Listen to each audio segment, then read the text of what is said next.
What's going on, guys? This is Anthony and welcome back to my channel. Today we're going to be talking about everything I missed in the last week while I was on vacation, which is SIHH and probably the most controversial timepiece to come out of it, the Audemars Piguet code 1159.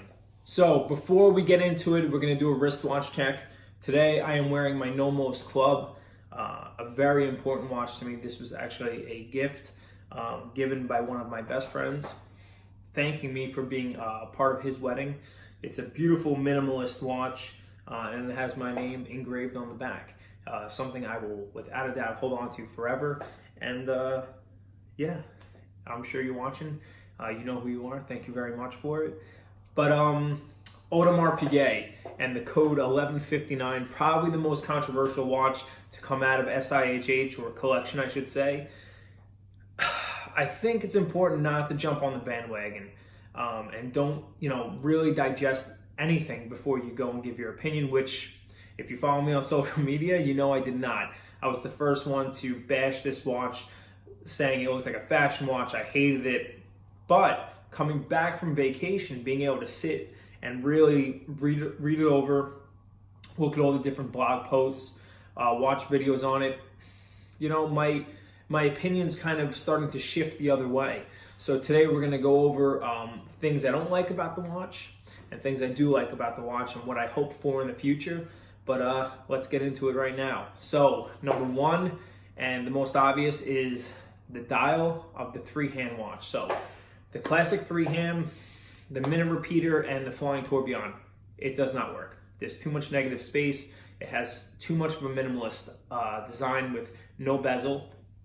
So it looks very reminiscent of a fashion watch, and I think it's so boring that's the first thing you look at, is because you're in this disbelief that this an amazing brand, which happens to be one of my favorite brands, would create a dial that's so blah, and it actually takes away from how beautiful the case design is. Now, going into something that I like about the watch, the case design is absolutely beautiful. It has this beautiful skeletonized lugs, which is somewhat reminiscent of a Patek Philippe 5205, which I absolutely adore. And the finishing on it is just as good as any other AP Royal Oak. You have the beautiful high polished with the brushed, the beautiful sharp lines. I think they really, you would almost think they must have put 95% of their time into designing the case of the watch and 5% in just finishing up the dial and just slapping it together. And I really think it does not work at all for the three-hand watches.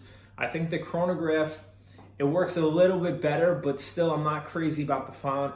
I don't think the dial really pairs well with that chronograph.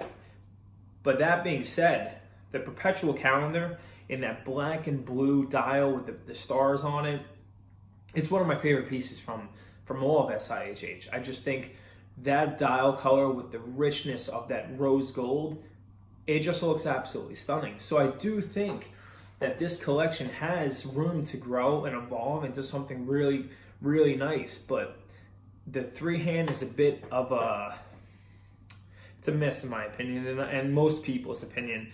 But I do think that it's so easy to hate on this collection because of how much the Audemars Piguet Royal Oak is adored. But I do think that moving forward, this could become something quite nice. And I would imagine that the perpetual calendar is going to sell very well. I think that dial is one of the nicest dials I've seen come out of any brand, especially this year. I mean, not to go off topic too much, but the Royal Oak that they introduced with the salmon dial is one of my favorites. But AP is known for making some beautiful dials with some texture in it. And I think the perpetual calendar was at the top for SIHH. Absolutely one of my favorites. And I think that kind of evens it out for me in terms of the collection itself. Although I think the three-hand is an absolute miss. I can't imagine this watch design staying around for longer than a year. I would imagine next year they're going to have to do a redesign on the dial. Although, I mean, they probably don't want to admit that, but I think the sales are going to kind of do the talking for them, and then they'll have to reevaluate.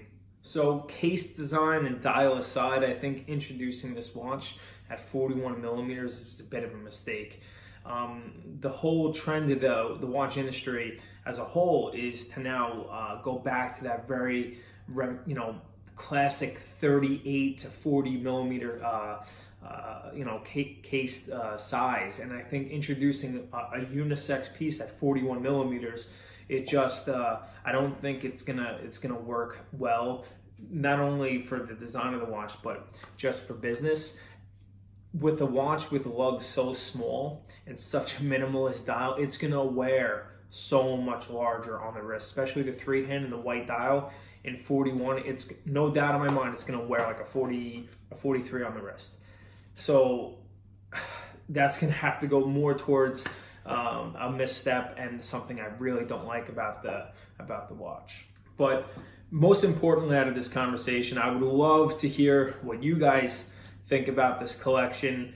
I'm 50-50 on it. I definitely don't hate it as much as I did when I first saw it, but I do think that there could be work done to the dial to really have it fit in with the brand and how prestigious they really are, being part of the Holy Trinity. So with that being said, guys, do me a favor. If you like this video, please give it a like. It really helps me out. It lets me know that you're enjoying the content. Give me a sub. I'd appreciate that as well. And definitely leave a comment. I want to hear what you guys have to say. I'm sure it's going to be 50-50 down below. But yeah, until next time, guys, I appreciate it and take it easy.